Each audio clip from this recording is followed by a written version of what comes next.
Alex here with the first video of the channel and an introduction for myself and the setup that we have. This is the vehicle that we have for overlanding, which is a Jeep Wrangler.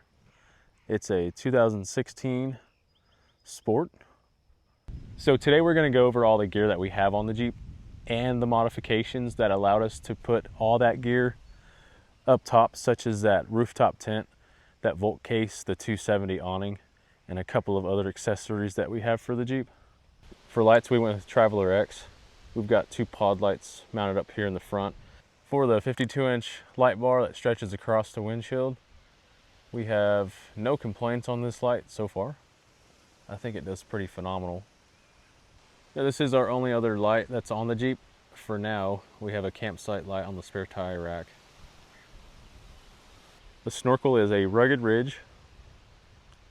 That came with the Jeep, so we didn't install this to the Jeep ourselves. So for the tires, we have a 35-inch 1250 15. I do like these tires, but I have gone with mud tires pretty much every set that I've ever bought, so we're probably going to look into getting some all-terrains. So for front and back bumpers, we just have pretty basic steel bumpers. Rear bumper, it used to have a swing gate on there. We went with a different option for the spare tires, so we went ahead and took that off, cut the shaft off there so that we can get this spare tire rack put on. And for headlights, we went with aux beam. I went with aux beam because they have a amber setting for the turn signal that I wanted to be able to turn them on, and they have daytime running lights as amber. So above the tire, we have these two-wheeler steel rough country fenders. I do like the way that these fenders look on the Jeep. The only issue is that they do chip away at the powder coating quite a bit. So you can see kind of where I file down and spray paint on the spots. That is one thing that we are going to do to the Jeep. We're going to get these either sandblasted or just filed down, and then we're going to use Raptor liner to cover the tops and underneath. Also, front and rear bumpers are going to get Raptor lined. And the other item to get Raptor lined is going to be our hard top. We've done some pretty crazy damage to this thing as far as scratching it and trying to file it and paint it with spray paint. It just kind of looks like crap now. So on the back here, we have a hook spare tire rack. It does fit a 35-inch tire. We've got a shovel mount, a couple of dry boxes, and that campsite light, along with our trash bag. In between the two dry boxes, I still do have some space for mounting anything else that I would need. So up top, we have an OVS 270 awning. Now this awning has held up pretty good throughout the years. The only complaint is the cover. It's starting to kind of tear in a few spots. And then I went ahead and added some of my own lights to this awning, since mine did not come with it. The very top is our rooftop tent. I do plan on sticking with this tent for a little bit longer. We're possibly going to get another tent from them. I'd like a aluminum hard shell case.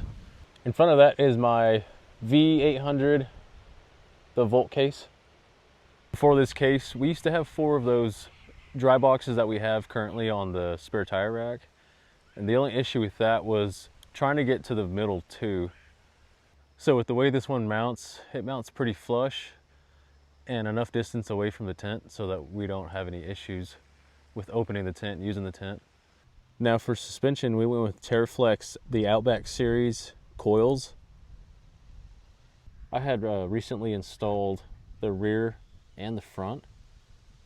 And then for shocks on all 4 corners as well, we have the twin tube 2.5-inch shocks. But in the rear, we do have a 1-inch spacer on both sides to kind of counter the weight from the rooftop tent, the awning, and all the gear that we put up there. For the rear gate, we have one of these little Amazon fold-down tables. Zero complaints with this thing. It's held a couple of stoves, quite a bit of gear on it. And it hasn't ever broke or come off. In the very back, we have another hook rack that we installed on the Jeep. This thing has served a really good purpose for my overland build. And for this space down here, what I think we've figured out is we can put the hook drawer system up to, I think 3 drawers will fit, if not maybe 2.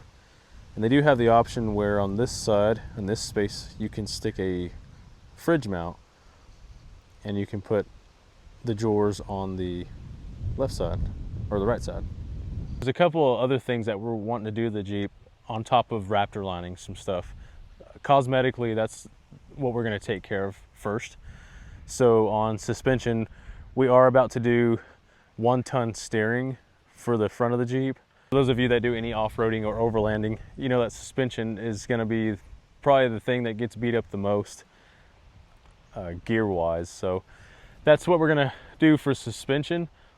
As far as the Jeep itself, I don't think there's a whole lot more that I can do to get me out there camping and stuff. We do have quite a bit of gear already, just maybe some good recovery gear. We also do plan on re-gearing the Jeep and going with something that can give us some more power, because we are planning on doing some pretty long distance travels. But here on the channel, it's everything outdoors, so I'm hoping to bring some videos for you guys to watch and share along with you.